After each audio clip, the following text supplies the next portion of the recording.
Western media once again recklessly reports on something they have absolutely no idea what they're talking about. That's all coming up right now.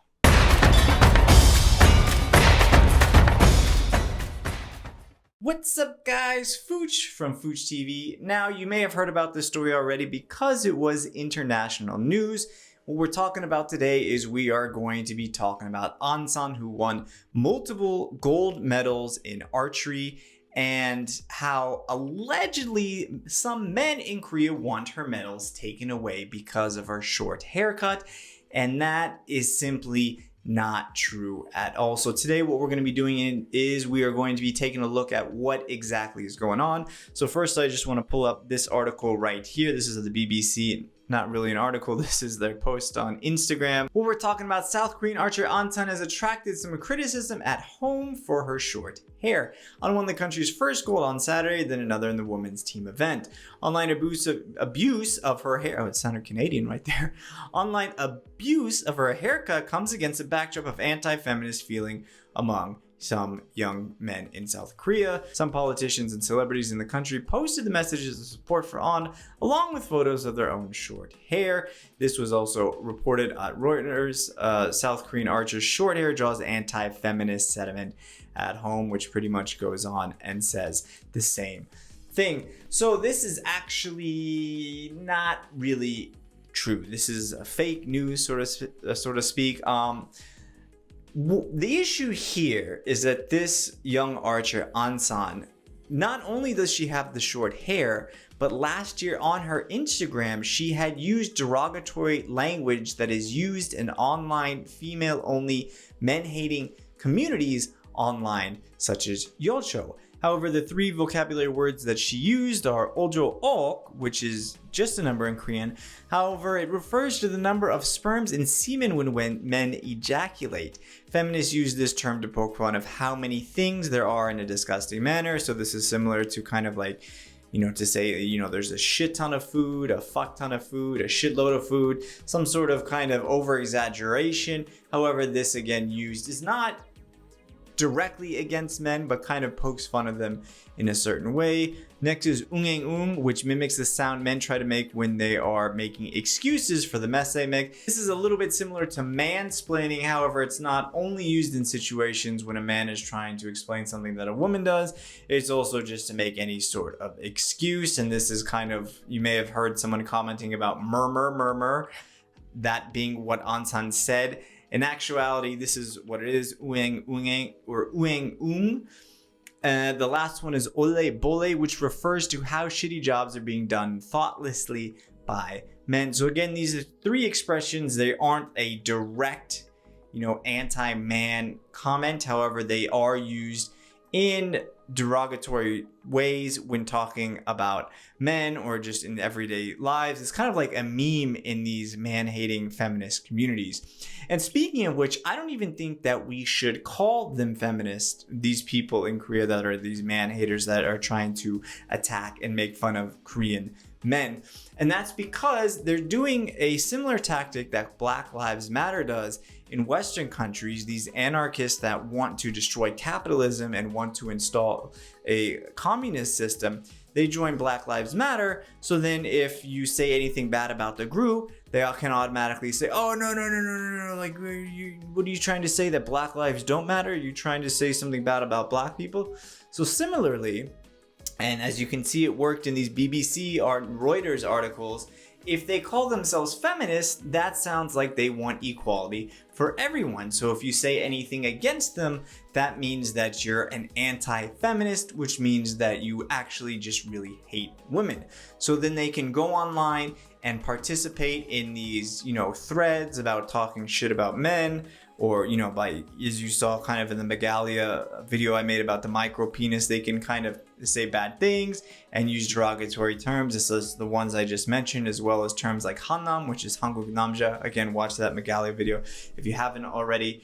They can go ahead and do these things, and if anybody calls them out on it, then they can immediately say, whoa, are you against women? This is anti-feminist, this is anti-woman. And news agencies and people in other countries who aren't familiar with the situation are going to immediately and jump to the conclusion that this is an anti-woman movement, when actually it's the other way around. It's an anti-men movement.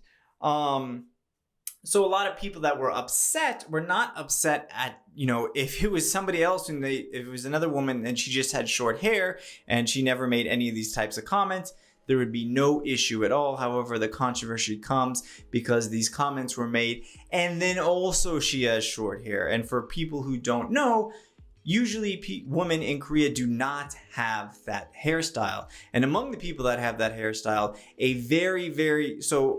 overall, the people that have that hairstyle there's a very, very, very, very tiny proportion of people that have that hairstyle. And amongst the people that do have that hairstyle, a very tiny, tiny, tiny proportion are people that actually just want the benefits of having that hairstyle, meaning quicker showers, very, very easy to manage. However, the majority of people that have that hairstyle are people that are part of these online anti-men feminist groups, and having that hairstyle is kind of like the badge of honor to say, look at me, I don't care what I look like, I don't care if this is going to make me look like a man, this is just to show that I support this weird type of feminism. So that's why some men went and wanted to know about it. They wanted her to explain the hairstyle. They wanted her to explain why she made those comments on her Instagram last year. However, the woman in this group did do something that I admit is very smart, knowing that this would be a clear win for them if they ran to Western media. They went ahead and they sent this to news agencies in the West. They say that who it may concern, we wish this issue to be covered by your press. Hello, we're a group of Korean women who are concerned with the recent event that took place inside South Korea. Sanan, our beloved gold medalist for archery in the 2020 Tokyo Olympics, has been under heavy scrutiny for having a short haircut. Not true. Way back before the Olympics, on her Instagram account, updated a story with the term ung and commented with the term ojo ok, literally meaning 5 trillion and 500 million, commonly used expressions for a long timeline. Along the fact that she has a short haircut, this recently came under fire among Korean men who accuse her of being men-hating feminist.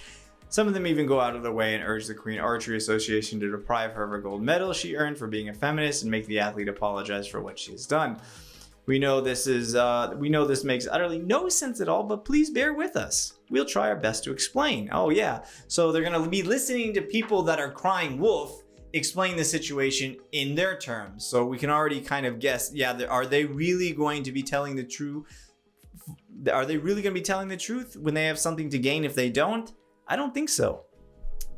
Internet slangs like uengung and ojok-ok, which were coined and frequently used by online female community users, have been accused of being used by feminists and therefore men-hating women by Korean men. According to them, a woman with a short haircut is someone who's against the traditional gender norm and enforce beauty standards on women and therefore automatically a feminist. The main culprit is the far-right male-dominated online community, FM Korea, which is publicly known for a site people use to sexually harass and abuse random women, even undergraduate girls. As a response to the public condemnation against them for their apparent violence and exploitation of women, they recently started to target female-oriented communities and attempted to frame them as male-hating groups for revenge. This explains terms like ung and ojo-ok became the target. The situation we are witnessing now is the relentless backlash Korean women face for being who they are and who they want to be. Their distorted conception of gender equality and feminism has led to where we are today, as an individual athlete is censored by misogynistic men in South Korea. Not only a woman should have freedom to present herself to the world as she likes, but she also has the right to hold a certain belief. Whether on as a feminist or not is not the matter. What is important is due to the power vested by the misogynistic Korean society, a group of men actually has the capability to disempower an individual woman by collectively bullying her. The domestic press gives no attention to the evident power imbalance between the athlete and Korean men and solely puts weight on the image of men versus women, having the audacity to call this a controversy. Regardless of one's political identity, one has the right to be free from such censorship in a free democratic country, and last but not least has the right to be a feminist. So this is just a load of crap. Because, if we take a look here, one, she did use terms that were part of men-hating feminist online communities online. She does have the short hair, that's far enough. However, the people actually commenting against her and wanting to take her medals away, we're talking about a few people on the internet, probably internet trolls. That would be like if a Korean media news outlet went to the Red Pill subreddit and read some post and then called American men sexist. And America a very sexist country because some people hold this opinion. No, it's not. That's a very, very small minority of people. This was not a big issue. It needed to be discussed within the country. And even people in Korea, most of the people would agree that, her winning gold medals is a great thing. Koreans love when they win gold medals because that can show off their country to their entire world.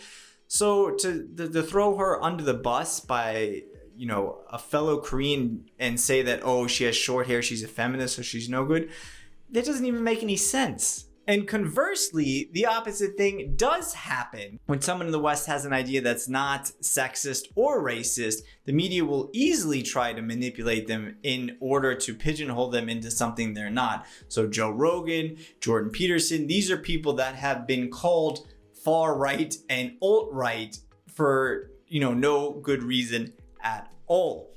And to compare something to these words, if we take a look at, the Red Pill subreddit, which I'm not a part of, I do believe in a lot of stuff they say. However, I do admit that this group is quite misogynistic with some of the stuff they say. However, I think inherently the ideas are good, except that the users are misogynistic. If you were to use words like, I don't know, let's pull up a word here. Let's see, what's a word that someone could interpret like anti-slut defense, ASD, or hamster, used to describe the way that women use rationalization to resolve mental conflict and avoid cognitive dissonance, the core mechanism that allows women to say one thing and do a different thing. This is not a term that, it seems like it's not a term that you say to a woman and it would be automatically sexist.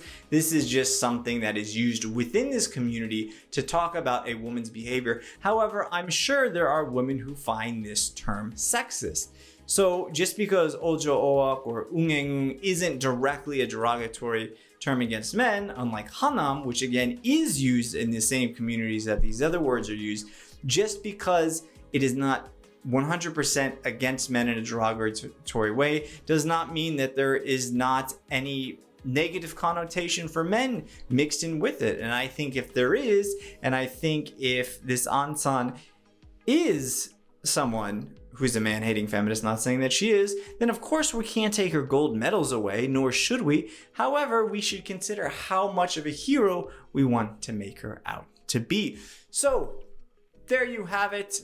As usual, you don't get the full scoop with BBC or CNN or Reuters. Apparently, these people and organizations don't know what the hell they're talking about when it comes to Korean issues. You only get the full scoop in English right here on Fuj TV. So if you like this video and you want to support this channel and you want to show your support for this channel to me, go ahead and hit that thumbs up button. Go ahead, leave a comment, let me know what you think. Share this video with your friends, have them subscribe. However, if you hated this video, you thought that I'm spreading fake news, I have no idea what I'm talking about, I'm sexist, whatever, you can always hit that down vote button, that thumbs down button. You can always leave a comment telling me to F off, unsubscribe. You guys know what you have to do. With that being said, thank you so much for watching today, and I'll catch you guys next time.